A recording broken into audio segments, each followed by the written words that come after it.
Estamos en comunicación con Eduardo Lualdi, él es coordinador del Foro Patriótico y Popular y director de la revista Cuadernos. Eduardo, buenos días. Buenos días, buenos días. Saludos a toda la audiencia. ¿Qué tal, Eduardo? Bueno, estábamos comentando en el programa hace unos instantes sobre la gigantesca movilización de ayer que se dio en un marco muy particular, en un epicentro, en un lugar físico con mucha historia en la Argentina. Y la semana pasada se había cumplido el aniversario de los bombardeos en esa misma plaza. Queríamos aprovechar que podemos contar con vos el día de hoy para conversar acerca de ese pedazo de la historia que no conocemos tanto. ¿Puede ser? Sí, por supuesto. Bien, como vos señalás, 16 de junio se cumplió un nuevo aniversario del bombardeo de Plaza de Mayo, que fue la antesala del golpe de Estado que se produjo en septiembre del 55. Fue una acción totalmente inesperada para la población, que estaba en número en Plaza de Mayo, además de ser un día laborable. Yo cuento siempre que mis abuelos maternos trabajaban en la zona y se salvaron por casualidad de no morir en los bombardeos. Mirá. La gente ingenuamente pensaba que los aviones estaban haciendo un desfile, una demostración, cuando empezaron a caer las bombas y las metrallas, con un doble objetivo. Uno fue asesinar al presidente de la Nación, el general Juan Domingo Perón, pero también infligirle a la ciudadanía un acto terrorífico, porque no había ninguna advertencia, además no había ninguna experiencia de la ciudadanía para enfrentar un bombardeo. Las cifras de muertos nunca fueron esclarecidas. La última investigación creo que se hizo en el año 2011 o 2012, no recuerdo bien la fecha, indicó que por lo menos hubo 308 muertos, aunque la Embajada de Estados Unidos lleva el número a más de 400. Y el número de heridos reconocido en esa investigación que se hizo en el gobierno, creo que de Cristina, indicaba por lo menos 800 heridos. La Embajada de Estados Unidos lo lleva a más de 1000. Es decir, que estamos hablando, para hacer una comparación que puede ser fácilmente comprendida. En la guerra de Malvinas, sí, hubo en combate directo, sacando el crimen del crucero General Belgrano, alrededor de un poquito más de 300 muertos en combate. Mientras en la Plaza de Mayo, en un bombardeo a traición, por lo menos murieron 308, que están los nombres y apellidos. Hay una cantidad de muertos que nunca pudieron ser identificados porque se usaron bombas que incineraron los cuerpos. Ese fue el acto que vos mencionás, el cual se cumplieron la semana pasada un nuevo aniversario. ¿Y qué intereses estaban detrás de los que arrojaron las bombas? Porque eso también, yo por lo menos tengo una vaga idea, pero tal magnitud de represión, de asesinato en masa, tiene que tener algo detrás. Sí, el gobierno del general Perón tenía como oposición a sectores grandes de la oligarquía. Los terratenientes históricamente son una de los pilares sobre los que se apoya la dependencia argentina, y del punto de vista de las potencias extranjeras, el que tuvo un rol fundamental tanto en el bombardeo como en el golpe fue el Reino Unido de Gran Bretaña, fueron los ingleses. La oposición inglesa a Perón venía ya de la posición neutral que tuvo Perón en relación a la Segunda Guerra Mundial, y además con el peronismo se alcanzaron numerosas conquistas que venían peleándose desde el principio del siglo para los trabajadores y para el pueblo en general, y eso provocó un odio muy acendrado de parte de la oligarquía que estuvo detrás. Después, esos aviones recorrieron el trayecto de las bases navales hasta Plaza de Mayo con una inscripción que decía Cristo vence, porque sectores de la iglesia también participaron en las acciones del 16 de junio. Y bueno, estamos hablando con Eduardo Loaldi, él es coordinador del Foro Patriótico y Popular y director de la revista Cuadernos. Eduardo, ahí nos contaba los intereses que estaban enfrentados al peronismo y la cantidad y quienes estuvieron siendo partícipes necesarios de esa gran matanza. Pero vos, ¿qué podés intuir, ya trayéndote un poco al presente, que por qué este episodio de la historia es tan negado o es tan siquiera polémico? Bueno, es una buena pregunta. Hay varios episodios de la historia que están prácticamente borrados o ocultados. Tampoco hay mucha dimensión de lo que ocurrió en la semana de Bacena. Claro. Porque si se quiere hablar de una matanza, en la semana de Bacena, de la huelga de Bacena, de acuerdo a las cifras que la embajada norteamericana también hizo público, hubo 1.200 muertos, 5.000 heridos y 50.000 detenidos. Está más presente lo de la Patagonia porque tuvo otra repercusión en la película y el libro de Osvaldo Bayer, pero en la Patagonia también se mataron 1.200 obreros rurales. Vayamos haciendo la proporción entre estos números que estoy dando y, por ejemplo, los 649 caídos en la Guerra Nacional de Malvinas.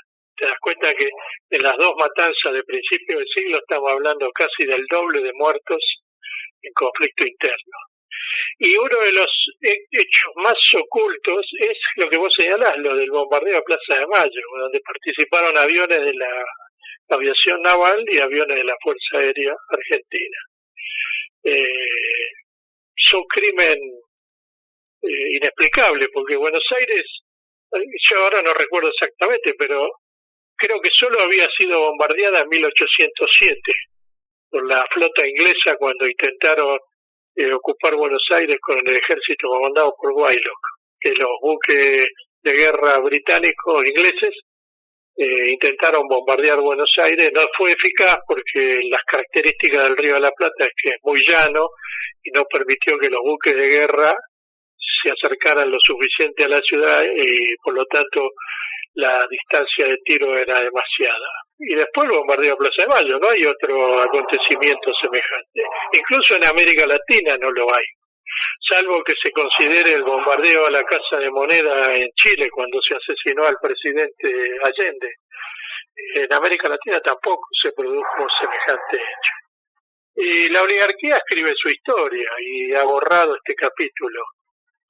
A tal punto es llamativo que incluso hombres que participaron abiertamente en el bombardeo de Plaza de Mayo, después iban a ocupar importantes funciones públicas a lo largo de los años.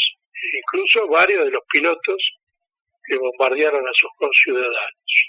Bueno, eso expresa el poder de estos sectores que van construyendo un relato histórico para modelar la conciencia del pueblo. Y ahí te quiero traer un poco, ya que estamos al presente. Bueno, en la marcha ayer se cantó, o por lo menos cantaban muchos de los amigos peronistas que estaban allí, a pesar de las bombas, los fusilamientos, los compañeros muertos y los desaparecidos, no nos han vencido. Ese no nos han vencido sintetiza algunos años de historia, y ayer también, por ejemplo, uno de los jueces que dictamina la prisión o el que Cristina tenga que ir a presentarse a tribunales, propone disponer tanquetas y francotiradores en las inmediaciones de Comodoro Pi.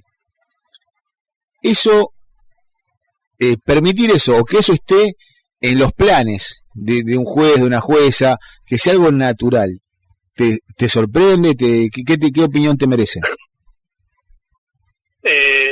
Vamos a separar en dos lo que yo pienso.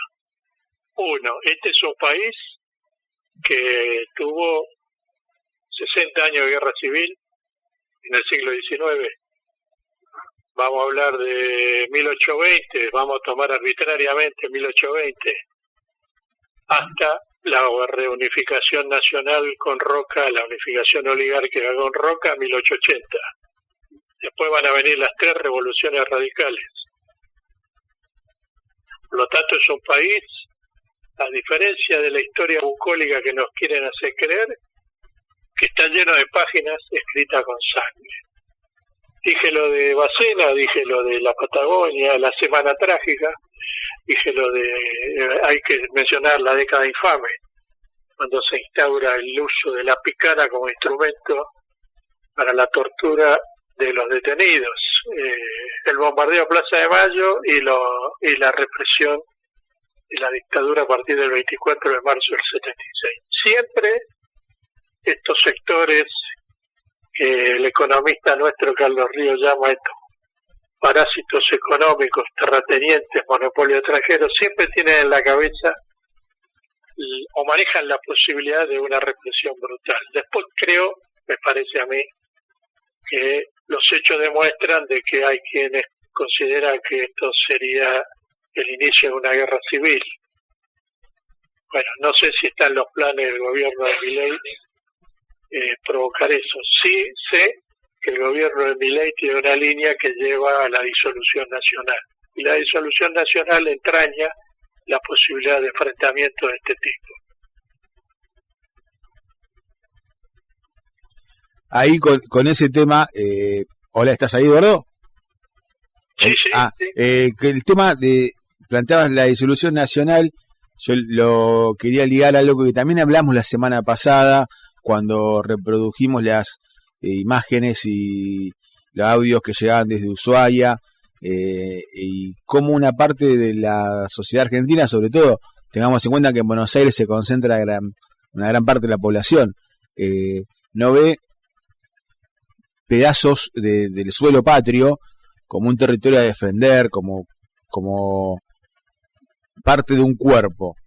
En eso que planteas de la disolución nacional, ¿qué necesita un gobierno como este, ¿no? de nosotros para ir en ese camino? Indiferencia, no sé, admiración por historias de otros países. ¿Qué necesita un gobierno como este para avanzar en sus planes de disolución nacional? Bueno, lo de Tierra del Fuego demostró que estaban equivocados los que pensaban que el pueblo fueguino era indiferente al destino de su provincia, la provincia geopolíticamente más importante, porque es la provincia de Tierra del Fuego, isla del Atlántico Sur y Antártida, y eso incluye a Malvinas. Si vos escuchás los reportajes a todos los trabajadores que se hicieron esos días, todos asociaban la medida de Sturzenegger no solo a una cuestión económica, no solo a una cuestión política, sino a una cuestión de soberanía. La idea de vaciar Tierra del Fuego para crear las condiciones y la instalación de maquinaria militar occidental, especialmente de Estados Unidos, para garantizarse el control del paso interoceánico Atlántico-Pacífico y el dominio del Atlántico hacia el Índico. Yo lo abordaría desde otro lado. Yo diría, ¿qué está haciendo Milei que genera las condiciones para una fractura territorial o una disolución nacional? Y el primer problema es que Milei no se ha involucrado en la guerra del lado de una banda o de un bando de países imperialistas encabezados por Estados Unidos, una política pro-inglesa, abiertamente pro-inglesa, y una política abiertamente pro-israelí. Bueno, el presidente estuvo hasta poco antes de que comience la agresión de Israel contra el Estado de Irán. Por lo tanto, a diferencia de otros momentos históricos de la Argentina, Milei no se involucra abiertamente en la guerra entre grandes potencias en un bando, que sería el bando occidental Estados Unidos, o la entente militar que es Estados Unidos, Inglaterra, la OTAN y Tel Aviv. Y después su política de destrucción, las reservas de soberanía. Eso quiere decir lo poco que queda después de la liquidación que hizo Martínez Dios, completó Menem y ningún gobierno revertió, de los pocos focos o sectores de soberanía como ser el INVAP, ARSAT, algunas industrias como se liquidó la metalúrgica en Mendoza, y la idea de avanzar con el remate de la riqueza nacional y de las distintas potencias. Eso crea las condiciones para la disolución. Entonces aparecen planteos, como el que hizo en su momento el gobernador de Mendoza, Cornejo, que habló de la independencia de Mendoza y después invitó a Córdoba a independizarse. Lo escribimos, el peso político de Mendoza y Córdoba inevitablemente arrastraría a Santa Fe y por lo menos Entre Ríos, y completando lo que en un momento se había hecho como una broma. Nosotros siempre dijimos esto no tiene nada de gracioso. Cuando se habló de la Peronia del Norte, las provincias pobres, Jujuy, Salta, Formosa, Chaco, la Peronia del Sur, la Patagonia, que es uno de los eslabones más débiles de Argentina por la situación estratégica, Perdón, la población. Perdón, y a que Nacho Torres, el gobernador de Santa Cruz, había dicho, había firmado como las provincias del sur grande, una cosa así. También claro, había... Claro, esto tampoco es nuevo, porque ya en su momento Sovich, el que fue gobernador de Neuquén, planteaba la posibilidad de la conformación de un estado patagónico, y esto lo sabemos bien porque nosotros lo denunciamos en su momento en una presentación de nuestra revista en Mar del Plata, que provocó la respuesta del entonces jefe del Estado Mayor del Ejército, el teniente general Bendini, con respecto a los planes de secesión de la Patagonia que empujaba Sovich en ese momento. Así que este es un plan. En un país donde lo que hay que tener en cuenta que nosotros ya estamos divididos, porque toda la Argentina atlántica, la Argentina insular, está en manos del imperialismo inglés. Y además porque la oligarquía argentina, con hegemonía de los terratenientes de la provincia de Buenos Aires y los comerciantes o la burguesía intermediaria porteña desde fines del siglo XIX en adelante, siempre vivió de espalda al mar, siempre consideró que la soberanía se limita al tamaño de sus latifundios y siempre vivió de espalda a los intereses del interior de la Argentina, a la que empobreció, a la que sigue empobreciendo, y mirando al Atlántico hacia Estados Unidos y hacia Europa. Esto crea las condiciones para que Milei avance en un plan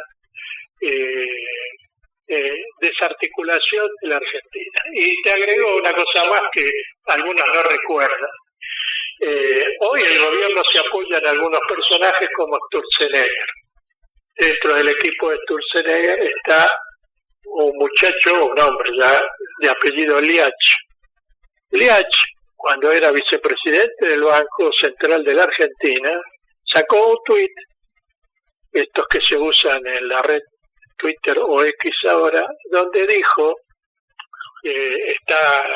esto circula por todas las redes sociales, que no solo entregaría las Malvinas a Inglaterra, sino también Tierra del Fuego, para quitar de la Argentina continental ese apéndice insular que sale muy caro. Es decir, que este es un grupo que siempre tuvo la misma idea, que es la Argentina reducida a su espacio continental, no la Argentina bicontinental, y una Argentina de espaldas al mar y de espaldas a los intereses de la inmensa mayoría de las poblaciones del interior de la Argentina.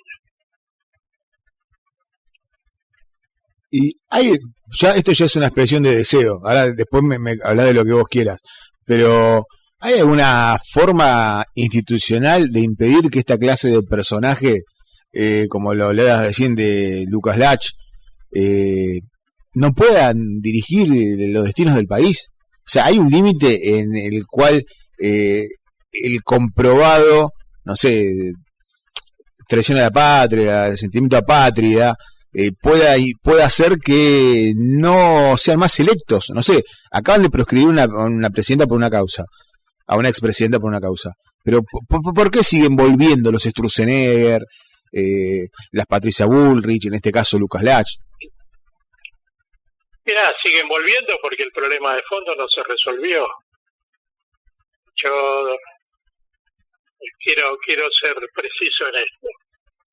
La verdad que no tengo la bola mágica para decir qué caminos va a ir encontrando el pueblo para resolver los problemas de fondo. Lo que estoy seguro es que lo va a buscar. El problema que está planteado es cómo el pueblo argentino, a partir de su propia experiencia, va descubriendo el origen de sus males y encontrando las soluciones para terminar con la opresión, el hambre y todos los males que aquejan al pueblo. Nosotros en el Foro Patriótico Popular tenemos opinión, ¿no? Nosotros nos parece que hay que retomar el camino que podría ubicarse en la historia argentina en algunos hitos que solemos repetir. Uno es cuando se dio la invasión británica en 1806-1807 y se produce la derrota de los colonialistas, surgen las fuerzas militares que van a ser protagonistas de la independencia, y en 1810, estimulado por la situación internacional, porque había sido invadida España por Napoleón, había una guerra europea que relajó la opresión colonial sobre nuestras colonias, América, casi toda América del Sur, se subleva y se suceden las distintas juntas revolucionarias en lo que hoy es Venezuela, hoy lo que es Colombia, lo que hoy es Bolivia, Chile, Argentina. Lo que pasa es que hay que tener presente que el proceso revolucionario que tiene un salto en 1810 acaba en 1826 con la recuperación de la isla de Chiloé por los patriotas chilenos, que era el último reducto de los colonialistas españoles. Después hubo un camino que ensayó el pueblo en las tres revoluciones antioligárquicas a fin del siglo XIX, principio del siglo XX, que también están escondidas. La de 1890, 1893, 1905. Después está el proceso que hizo el pueblo en el 45, con el 17 de octubre del 45, que forzó a elecciones, tal vez las únicas elecciones realmente limpias de la Argentina, de febrero del 46. Después tuvieron las puebladas de la década del 60-70, que también dibujaron un camino para el pueblo. Estuvo la rebelión agraria del 2008, que también completó ese boceto o ese camino que van recorriendo los distintos sectores de nuestro pueblo. Y estuvo el 2001. También fue un gran ensayo, llegó hasta donde llegó. No fue poco lo que se logró en el 2001. Yo lo que entiendo es que todo eso está en la conciencia del pueblo. El momento histórico es distinto. Estamos en un mundo en el que crecen los factores de guerra mundial. Somos hoy testigos del ataque artero de Israel a Irán. Se está debatiendo en este momento si Estados Unidos se va a involucrar directamente en la destrucción de Irán. Y esto sí que voy a decir, me hago cargo. Creo que si destruyen a Irán, después tienen que ir por China. Tal vez no por la isla de Taiwán, porque una guerra aeroespacial es muy difícil de sostener frente a un país de 1.400 millones de habitantes y con una alta capacidad productiva militar, pero tal vez a través de nacionalidades que han tenido una larga contradicción con el centro chino, me refiero a los uigures que combaten en Siria y combaten en Ucrania, se arrastre a China a una guerra interna, procurando desgastar a los enemigos o a los competidores imperialistas del mundo occidental. Este es un mundo que es nuevo, no se repite otra historia, no podemos compararlo al mundo en el que había dos superpotencias. Esta es una situación nueva.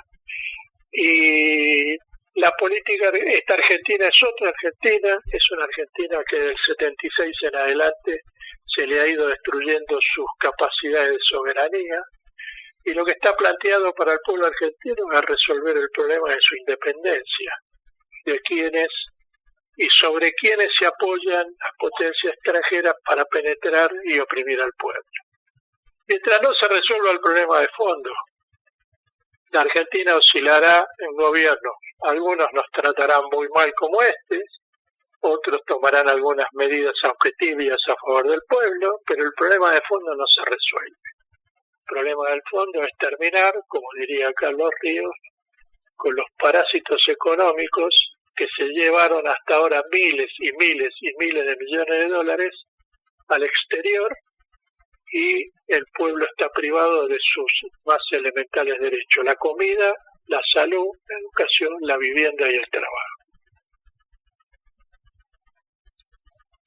Bueno, Eduardo, muy claro la perspectiva, o por lo menos para dónde empezar a rumbear y encontrar un norte en medio de esta situación tan compleja en un mundo que, como nos hacías un panorama, tiene bastantes conflictos abiertos. Y conflictos en los cuales nosotros estamos incluidos. Claro. Porque estamos en una zona estratégica del mundo. Quiero hacer una salvedad porque en este proceso, como en muchos procesos históricos a lo largo de la historia nuestra y de otros pueblos del mundo, va a haber elecciones, va a haber que elegir, va a haber que votar. Bueno, se elegirá en cada momento la mejor táctica que ayude al avance de los intereses del pueblo. Lo que quiero decir es que hay que pensar en términos de los revolucionarios de mayo, que no se propusieron cambiar algo para que todo siga igual, sino que se propusieron cambiar para que las cosas realmente cambien. Es un camino que tiene que decidir la inmensa mayoría del pueblo o un gran sector del pueblo, y en eso tenemos que colaborar, en darle al pueblo los instrumentos y los argumentos para que pueda resolver esto que dije antes: reconocer el origen de sus males e ir encontrando el camino para resolverlos. Muy bien, Eduardo, y muy claro, la verdad.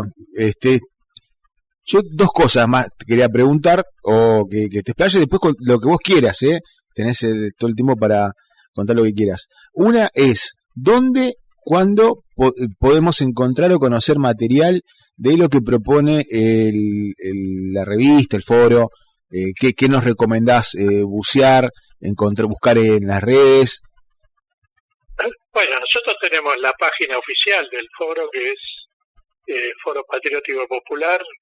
Ahí está todo, están las revistas, están los boletines, están todas las cosas. Ahora estamos haciendo un ciclo sobre defensa nacional, que es un tema clave. Nosotros tenemos la concepción que enunció Perón en el año 44, en una conferencia que dio en La Plata, cerca de donde están ustedes, que es la concepción del pueblo en armas. Es decir, la defensa nacional es aquella gran política o la política estratégica que hace que todo lo que tiene una nación, economía, salud, educación, cultura, bueno, etcétera, etcétera, está unido en la idea de defender a todos los habitantes del suelo, la integridad territorial y la capacidad de autonomía o soberanía de la nación. Es decir, la defensa nacional la vemos como un conjunto de políticas que tiene que garantizar estas tres cosas: la protección y defensa del pueblo, la integridad territorial, en nuestro caso agravado porque está ocupado parte de nuestro territorio por el imperialismo inglés, y la capacidad de tomar decisiones soberanas, cosa que hoy no ocurre. Vos Todos ustedes comprenden que para hacer algo en la Argentina hay que ir a Washington, hay que ir a Londres, hay que ir a Tel Aviv, o hay que ir a Moscú, o hay que ir a Pekín, o a París, a las capitales imperialistas. Nosotros en eso somos belgranianos, ni amo viejo, ni amo nuevo, ningún amo, independencia nacional. ¿Sí? Eso es un curso que estamos haciendo ahora, estamos en la unidad 1, ya dio exposición el general Fabián Brown. Esta semana dio exposición el capitán veterano de guerra Héctor Tesey, la semana que viene hace una exposición el coronel Gabriel Camiri, la que le sigue César Lerena sobre el Atlántico Sur, después va a hablar Luciano Orellano sobre la cuestión estratégica del Paraná y va a cerrar el curso el general Calandín, que fue jefe del Comando Conjunto Antártico con 2 clases. Esta primera unidad va a ser coronada con una intervención del coordinador del Instituto de Estudios, Horacio Micucci, que va a exponer todo lo que nosotros concebimos para la defensa nacional y para la independencia nacional. En la página nuestra encuentran todos los materiales, las revistas y todos los más de 220 boletines publicados sobre distintas temáticas. Bueno, esos son los medios con los que contamos y periódicamente algunas entrevistas como esta que vos estás haciendo. Y vamos a compartir en nuestros canales de difusión masivos en la ciudad y estamos saliendo en vivo para toda la ciudad de La Plata. Y por último, mi parte, después tenés el espacio para lo que quieras, vi que publicaste acerca del reciente fallecimiento del doctor Enrique Stein y me parece que si nos podías compartir de eso, yo estaría muy agradecido y la audiencia que no lo conoció también puede hacer parte. Sí, falleció hace unos días después de casi 2 meses de internación. Enrique era un hombre mayor, tenía 87 años. Sin embargo, fue un hombre activo hasta muy poquitas semanas. Yo estuve con él una semana antes de su internación y estuve con él varias veces internado en el Hospital de Clínicas. Enrique fue un hombre, esto es público, está en su biografía, así que no voy a revelar ningún secreto. Fue parte del contingente de cuadros que rompió con el viejo Partido Comunista y formó el Partido Comunista Revolucionario. Fue miembro de su comité central. Tuvo una actuación muy destacada durante la dictadura en tres hechos que marcaron la política argentina. Una fue un gran protagonista en la lucha por la paz con el pueblo hermano de Chile, cuando las dictaduras de Videla y Pinochet intentaron desencadenar una guerra entre nuestros países. Tuvo un rol muy importante en la solidaridad con el pueblo afgano, invadido por el imperialismo soviético en el año 77, y también tuvo un rol muy importante durante la Guerra de Malvinas, defendiendo la causa nacional. Fue el hombre que organizó el movimiento por la reconstrucción de la cultura nacional, que fue muy importante en aquella época, hasta surge el triunfo de Alfonsín electoral en el 83. Después fue a vivir a Neuquén. Allí fundó junto a otros profesionales la cátedra libre sobre drogadicción, la cual fue muy importante porque Enrique fue un científico y médico que abordó el problema de la drogadependencia desde un punto de vista de los intereses del pueblo y de su juventud. Y después, por circunstancias de la vida, por ser un buen profesional, trabajó muy vinculado a los veteranos de guerra, donde desarrolló una visión propia del problema de la guerra. Acá en la Argentina se trabajaba sobre los documentos del estrés postraumático de guerra surgido de la práctica psiquiátrica y médica de Estados Unidos con los combatientes de Vietnam, pero Enrique entendió que no era comparable la situación de soldados que fueron a invadir un pueblo y a matarlo con los soldados que defendieron la soberanía frente al imperialismo inglés. Así que él desarrolló la tesis del estrés por desmalvinización y dedicó muchos años de su vida a ayudar a los veteranos de guerra a encontrar la salud mental que les permitiera no caer en angustias, depresiones y muchos de ellos en suicidios. Lamentamos, es una pérdida enorme para nosotros. Enrique era del foro, Enrique trabajaba en cuadernos, y la verdad que te agradezco que me des la oportunidad de hacerle este homenaje. Por favor. Para muchos de los hombres que son, como siempre dice don Julio González, este es un país de 200 promocionados. Algunos dan vergüenza, como esa señorita peluquera Lemoyne, que uno terraplanista la escucha decir cualquier barbaridad y se la pone en todos los canales de televisión. Enrique son de esos hombres que no son conocidos a nivel de grandes masas, pero que han contribuido a muchas cosas importantes en su pueblo. Bueno, Eduardo, yo de mi parte satisfecho con las preguntas, las respuestas, y si querés decirnos algo más para ir cerrando esta entrevista. Solo agradecerte. Nosotros estamos muy agradecidos que nos abras esta ventana para dar nuestras opiniones. Siempre uno espera que sean útiles, porque son opiniones nada más, no tienen otro valor. Y volver a agradecerte la posibilidad de homenajear al doctor Stein, bien merecido lo tiene. Gracias. No, por favor, gracias a vos. Y bueno, próximamente seguiremos hablando. Desde ya, tomen a 3T Radio, me hago cargo como responsable de la radio y a este programa en particular, como un espacio para que el Foro Patriótico Popular tenga difusión en sus ideas. Un abrazo grande. Para vos y para toda la audiencia, y gracias.